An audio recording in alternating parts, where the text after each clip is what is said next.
E das berlengas para a literatura. A literatura alusiva, claro, a esta competição. Competição de surf, Portugal Surf Guide, o título está em inglês, mas é uma edição bilingue, e que retrata, Francisco Cipriano, boa tarde, quase boa noite, os melhores spots em Portugal para praticar surf. É verdade. O Peniche está no topo? Peniche está no meio do livro, mas é considerado um dos melhores sítios para fazer surf, efetivamente. Como é que foi feita esta pesquisa? Que grandes surpresas é que houve nessa mesma investigação sobre as melhores ondas portuguesas para o surf? Bom, a pesquisa foi sobretudo centrada numa grande viagem que fizemos em Portugal, desde Caminha até Vila Real de Santo António, incluindo Madeira e Açores. E com base nessa viagem fomos recolhendo informação, falando com pessoas, entrevistando pessoas, e depois sistematizámos e encontramos 183 sítios para fazer surf em Portugal. Ficaram muitos de fora?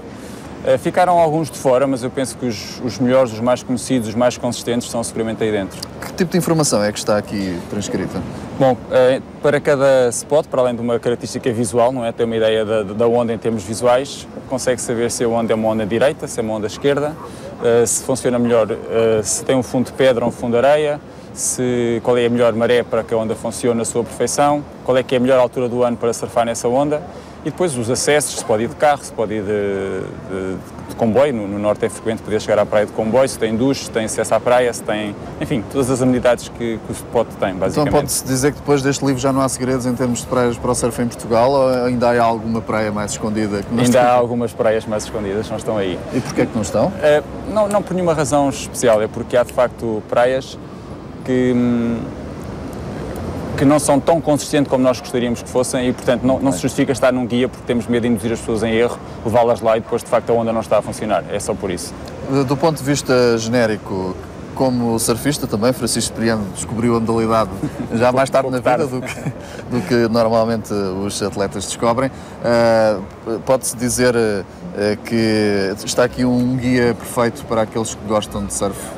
Sim, eu acho que o guia eu vejo como um convite à descoberta, não é? Um convite a descobrir Portugal e, sobretudo, a pensar que Portugal, para além de ter sítios muito conhecidos, como é o caso de Peniche, onde estamos, também tem outros que, sendo um pouco menos conhecidos, são igualmente muito, muito bons e que são ótimos para fazer surf e, no fundo, é convidar as pessoas a descobrir Portugal. Esta edição é da sua autoria, mas o António Pedro Salial também é coautor desta obra, ele que é surfista há mais anos. Sim. Qual foi o contributo de um e do outro? Quais foram os pontos fortes de um e do outro autores para esta obra? Eu diria que o António, eu digo um pouco a brincar que este livro não fazia sentido sem ele, mas é um a brincar muito verdadeiro. O António, pela experiência que tem e pelos sítios que conhece, acabou por dar uma consistência técnica ao livro muito profunda. Isto é, uma vez que ele foi uma pessoa que organizou muitas provas no país inteiro e é uma pessoa que tem muito bem relacionada no meio do surf, conhece as pessoas, conhece os interlocutores certos, acabou por permitir que o guia fosse muito sólido do ponto de vista técnico. Isto é, que garantisse que a informação que estamos a passar é de facto que está fiável, certa, segura e que leva as pessoas a confiar no guia. Portanto, para além deste companheirismo que houve na elaboração do trabalho, acabámos por nos complementar desta forma, ele do ponto de vista técnico muito sólido e eu com uma capacidade talvez um pouco mais de compilar a informação e de a transferir para o livro. Enfim, foi um trabalho de equipa Como é que nasceu esta ideia?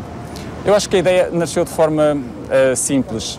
O facto de não existir um guia de surf em Portugal foi o que nos motivou a fazê-lo. Isto é um pouco estranho que um país cheio de ondas. O Francisco, enquanto surfista, sentiu essa lacuna como praticante? Eu talvez sentisse mais como português, não é? Ou seja, sentia que de facto tínhamos temos um potencial enorme no que diz respeito ao surf e acabamos por não o sistematizar e, portanto, as pessoas que nos procuram tendencialmente vão aos mesmos sítios, vão à Ericeira, vão a Peniche, vão à Figueira da Foz, vão a Sagres e o guia quer passar essa imagem, não é? Quer pôr esse potencial na boca do mundo, se assim pudermos dizer.